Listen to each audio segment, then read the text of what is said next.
Hello, everyone. Welcome to one more coffee break with inspiring leaders. If you have been here before, you know how it works. If it's your first time, please grab a warm drink, get ready for a dynamic and less formal discussion than usual webinars. This is a safe space to exchange ideas, get inspired. So really, let's get started. I'm Nicole De Paula. I'm the founder and executive director of the Women Leaders for Planetary Health. I'm speaking from Germany, where we are hosted by the Institute for Advanced Sustainability Studies, the ISS in Potsdam, where I'm also proud to be the first Klostopper Sustainability Fellow. On behalf of our team today, I really welcome you to the session, What is Wales Doing Today That the World Will Do Tomorrow? This is a conversation with a visionary guest, our dear Jane Davidson. Jane has decades of hands-on experience fighting and promoting the right things, which today I would like to call it planetary health. And she has a lot to share with us. Since Jane, you've been the Minister for Environment, Sustainability and Housing in Wales. During your time at the government, you proposed what became the WellBeing of Future Generation Act 2015.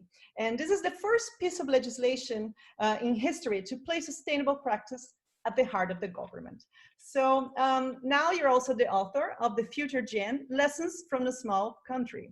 So this is the book that tells the story of how Wales, the small nation, responded to the global climate issues by radically rethinking public policies for future generations, of course, focus on climate change, issues of health and well-being.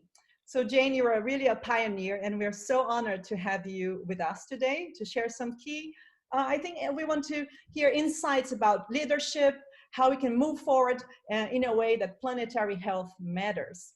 So in terms of logistics, you know, we have a very short time together. We only have 30 minutes. I will invite Jane to speak for around 10 minutes. And we do hope we're going to have time for a discussion. Please put your questions here at the Q&A box. And please, Jane, the virtual floor is yours. Thank you very much for being with us today. Oh, thank you so much, Nicole. I really appreciated the invitation to come and join you and your fantastic initiative in terms of Women Leaders for Planetary Health. And I want to actually look at the experience of Wales in the context of that very important agenda around planetary health, because we know that threats to planetary health have very real consequences to Wales. And for those who might be on the call who don't know where Wales is the smallest country in mainland UK. It has a population of just over 3 million people, and it has its own government and its own parliament. And as Nicole said in the introduction, in 2015, the legislation that I proposed to factor the interests of future generations into every decision taken by the government and public services in Wales became law. And I think the really interesting thing about that in the context of this particular session is that when we look at all the threats we're facing at the moment, whether those threats are from extreme weather, the global security threat of emerging zoonoses and antibiotic resistance, the threat from invasive species, unsustainable, unhealthy lifestyles contributing to epidemics of obesity, mental illness and addictions, all of these demand the urgent implementations of the principle of One Health, planetary health. And the scale and complexity of these challenges demand new forms of leadership that can make up the step changes in thinking and the action required. And in particular, such leadership must recognise that the most important determinants of public and planetary health lie outside the healthcare system. Now, in the UK, I'm sure all of you on the call will know that we have a much loved and revered National Health Service. But interestingly, increasingly, people have recognised that the National Health Service is in fact a national sickness service. People engage with it generally when they are in need of its help. And that most of the determinants in public and planetary health lie outside that. They relate to education, to employment, to air pollution, to food supply, to housing, the built environment, transport systems, energy production, commerce. And Wales has a particular opportunity to shape and implement policies in this area because of the passing of the WellBeing of Future Generations Act. And I've asked Nicole and colleagues to put into the chat box a document that was produced by Welsh Government back in 2015 when the Act was passed that can give you a quick look at the key elements of the Act. But for the purposes of this discussion, I thought it would be useful just to outline the key provisions and therefore to reflect on the contribution from the UN when they said, when the Act was first put in place in 2015, what Wales does today, the world will do tomorrow. What I can say, and somewhat sadly, is that what Wales did in 2015 by becoming the first country in the world to have a legal mechanism to act on the Sustainable Development Goals has not yet been followed by any other country. And so my mission is to try and introduce the idea of protecting future generations in law to as many people and as many countries as possible across the world. So the WellBeing of Future Generations Act essentially sits on 4 key principles, the usual ones you'd expect in terms of the interrelationship between the economy, society and the environment. But very importantly, it also talks about culture. And that point about culture is we don't get change unless you factor the culture of people and place into that. So whereas you might take action in one country in response to a public health need, you might take a different action in another country, but both looking for the same outcome. And the really important aspect of the WellBeing of Future Generations Act is that it has enshrined in law the Brundtland definition of sustainable development, i.e. development that meets the needs of the present while still enabling future generations to meet their own needs. And that's such a critically important definition because it once again can be delivered differently in different places, provided people factor future generations into thinking. And if you're starting to think about how you can keep people and planet safe, it changes your paradigm. So for example, in law now in Wales, a prosperous Wales is defined as innovative, productive and low carbon society, which recognises the limits of the global environment, uses resources efficiently and proportionately, including acting on climate change, and which develops a skilled and well-educated population in an economy which generates wealth and provides employment opportunities, allowing people to take advantage of the wealth generated through securing decent work. A resilient Wales, another goal out of the 7 goals, is defined as a nation which maintains and enhances its biodiverse natural environment with healthy functioning ecosystems that support social, economic and ecological resilience and the capacity to adapt to change, for example, climate change. And the 3rd one I'll read out is around a healthier Wales, a society in which people's physical and mental well-being is maximised and in which choices and behaviours that benefit future health are understood. Now, what excited me so much about that definition in the context of health is there at the heart of definition is the notion that the choices and behaviours that benefit future health are understood. And what is absolutely understood in Wales in the context of those 3 goals and the other 4, a more equal Wales, a Wales of cohesive communities, a Wales of vibrant culture and thriving Welsh language, and a globally responsible Wales, i.e. a nation when doing anything to improve the economic, social, environmental and cultural well-being of Wales takes account of whether doing such a thing has a positive contribution to global well-being.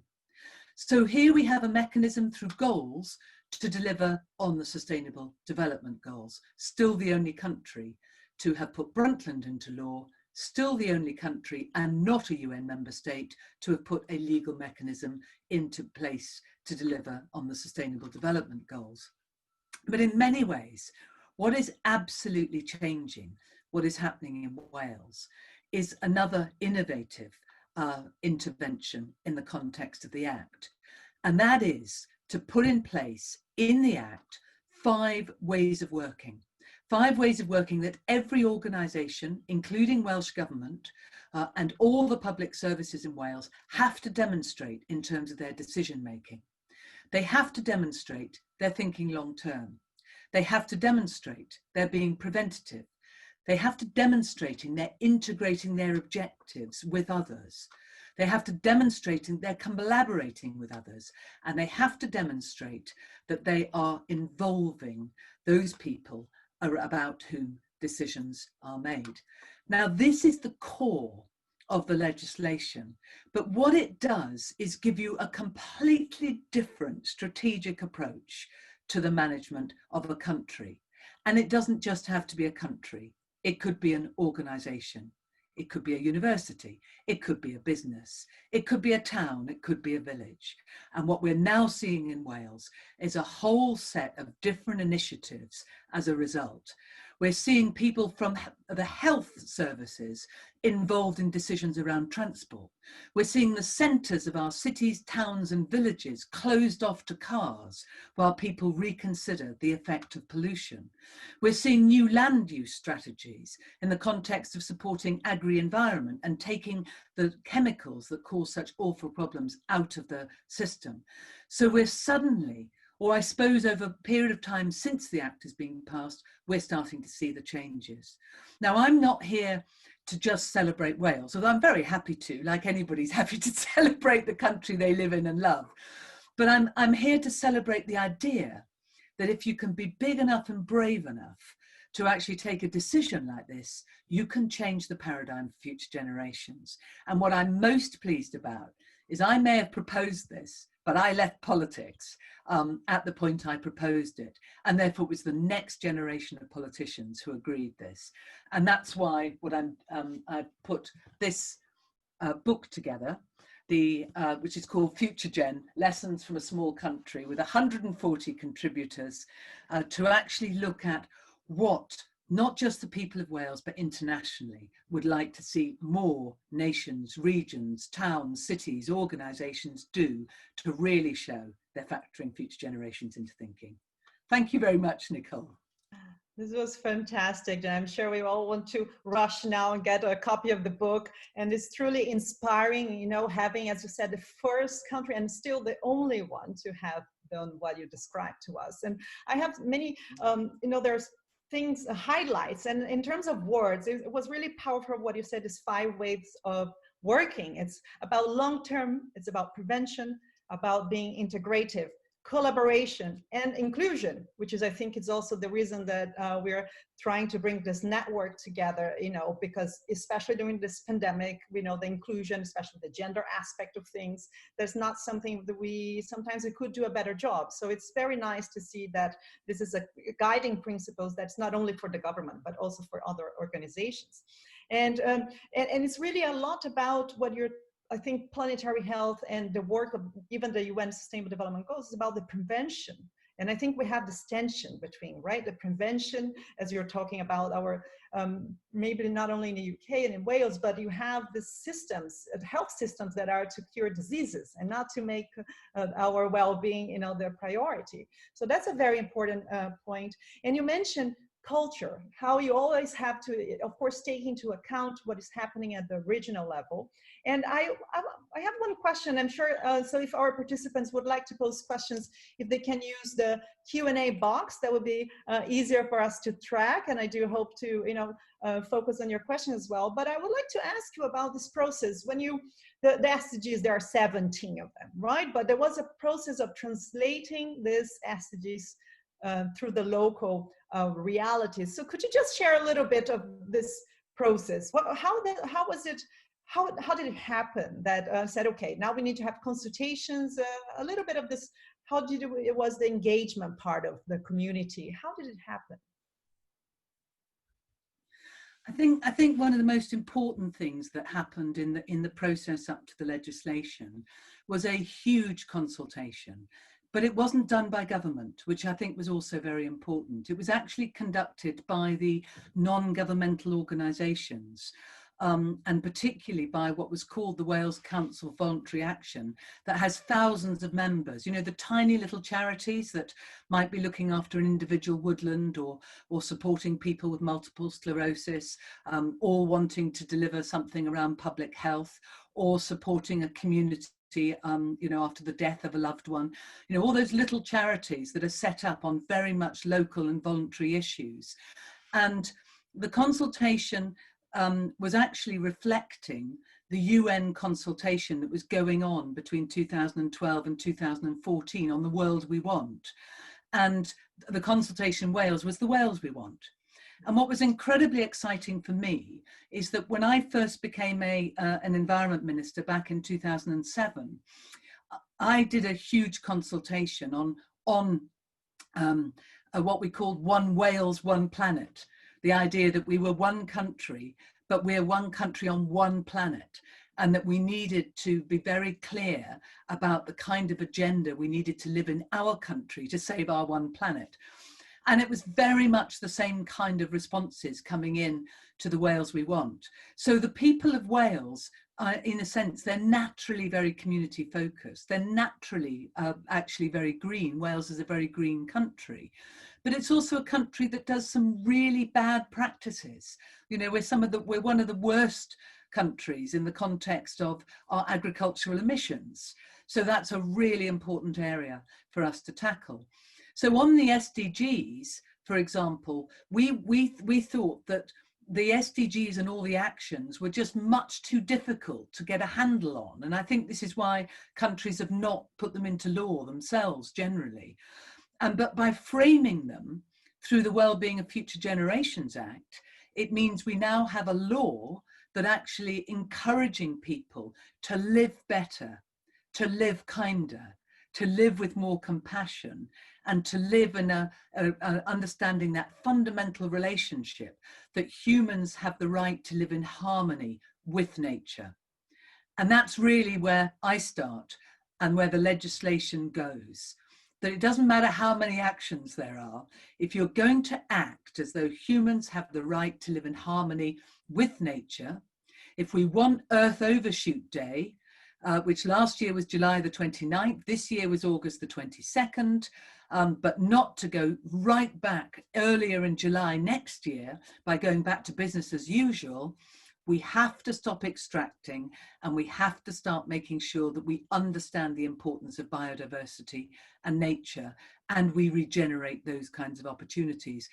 So I think it's not so much about all those individual actions, but having a framework in which decisions can be made that will lead you to the appropriate outcomes for your country, for your organisation, for your educational establishment, or anything else. Yeah, that's great. As you said, so our solutions are in nature. That was also the slogan this year for some of the UN work. I want to take some of the questions that we hear in the Q&A box, and I will combine a little bit. So thank you for your questions so far. We have, what is the place for the 1001 critical days conception to age 2 for future generations? And we have another comment here. This is a fantastic prescription overall. How do you see this merging with the COVID-19 recovery approach when the first and foremost challenge most people's mind is immediate survival and well-being? I think that's a very important point of how do we go through this prevention when we're going to this emergency. And someone mentioning also here that you make it sound so simple. What is the key principle to get it to be simple? I think we all would love to know that. This question, a very tricky one. And so could we give this, since our coffee break is 30 minutes, right? So yes, in a few minutes, tell us how you make it so simple, and how do we go from this prevention to? I think that if people are interested in the sort of wider view about how to make legislation, how to encourage politicians in different countries to buy into these ideas, then I hope that you'll find the book interesting. But essentially, it is about using every mechanism available to you to try and get your idea through. So I realized when I look back that I used to do this as a teacher. I used to do this as a youth worker. I used to do this as a policy professional. I used to do this as the head of social affairs for Welsh local government. I used to do this as a local councillor. I realised I used to do it as a national politician in Wales. That fundamentally, I believe in good decision making. And actually, good decision making has to help you think for the longer term. And quite often we see people being asked to give future scenarios, and they have to think 30 to 50 years into the future, but they're using the thinking of yesterday to create those scenarios. And we actually have to have the thinking of tomorrow. And one of the really interesting initiatives that I came across recently was they had an experiment in a couple of towns in Japan where they asked effectively a citizens' assembly to get together, and half the people were in 2020. Half the people were asked to imagine that they were taking these decisions in 2060. And they were really imaginative. And I love that idea that actually somehow to take off the constraints of where we are now and think, how would you make a decision if you were not held back by where you are? And I think in some ways, somebody said to me the other day that the reason that I was able to do, and it's a little thing I've done, but I think just because I kept at it for the whole of my working and political life, I finally wore people down. And now there's an interest. And then going on to the COVID question, the two things are completely tied up. 2, 3, 4 years ago now, in the UK, there was a big exercise around responding to a global pandemic. And there were a number of recommendations that the government were given after that. It was called Operation Cygnus, if anybody wants to look it up. And the government did not respond to any of those recommendations because they did not see a global pandemic coming. And therefore, the protective, the preventative, the involvement, the collaboration, the long-term thinking was absent from their response. And I think that what COVID has shown us is that actually you have to have long-term responses in your government pocket. You have to know how to be taking those decisions. And therefore, there's a big campaign in Britain called Build Back Better. I don't want to build back anything.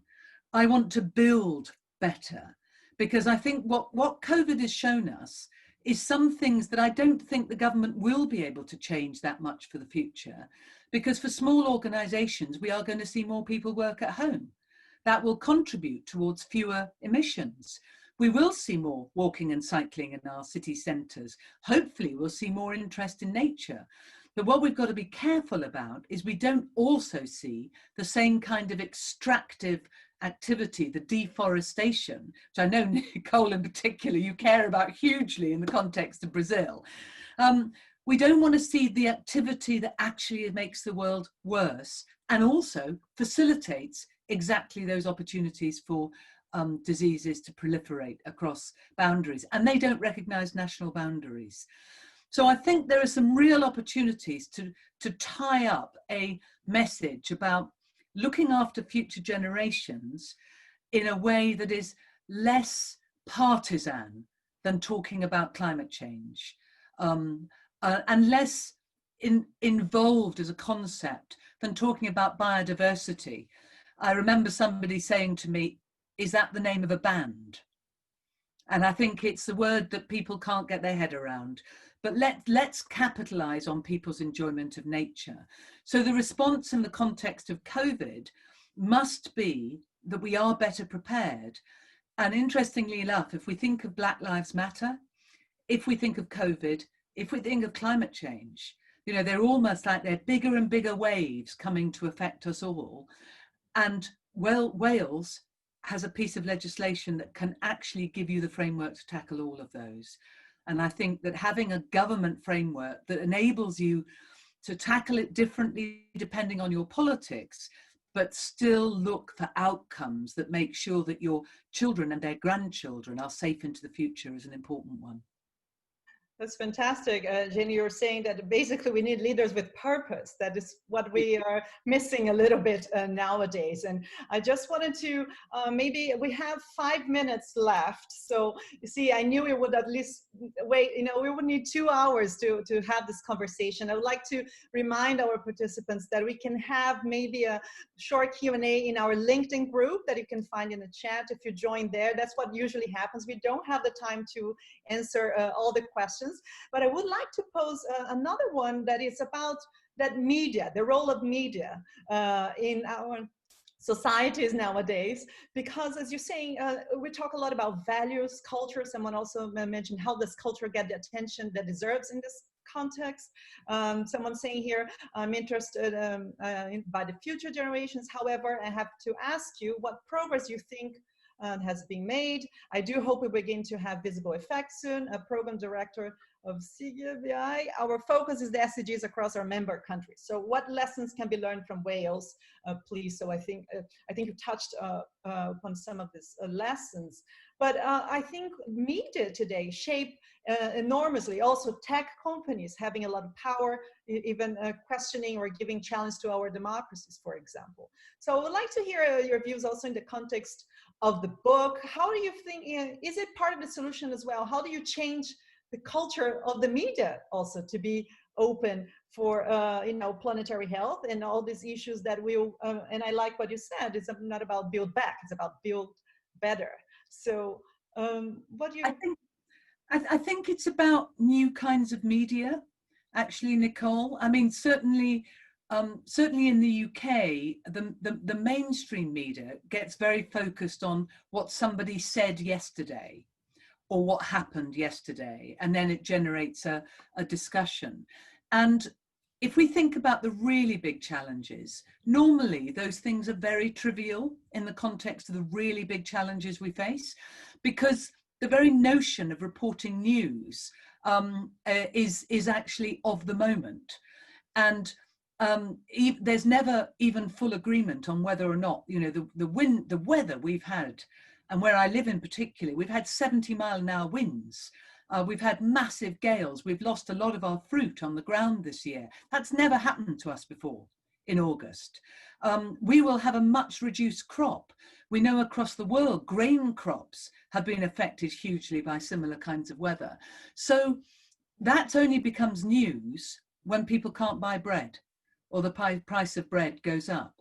So you can't rely on the mainstream media to actually deliver in that way.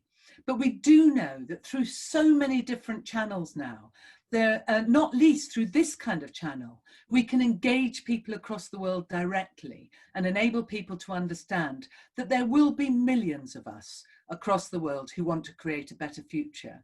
And then what we need to do is use the mechanisms to try and share as much as possible the actions. And what I've done in the book is very much shown the kind of really inspirational actions that some people are taking in Wales because of the Act, and also commentary from people who everybody will probably have heard of, like Michael Sheen, the actor, the UN and others. There are 140 different voices from many different countries, including young people.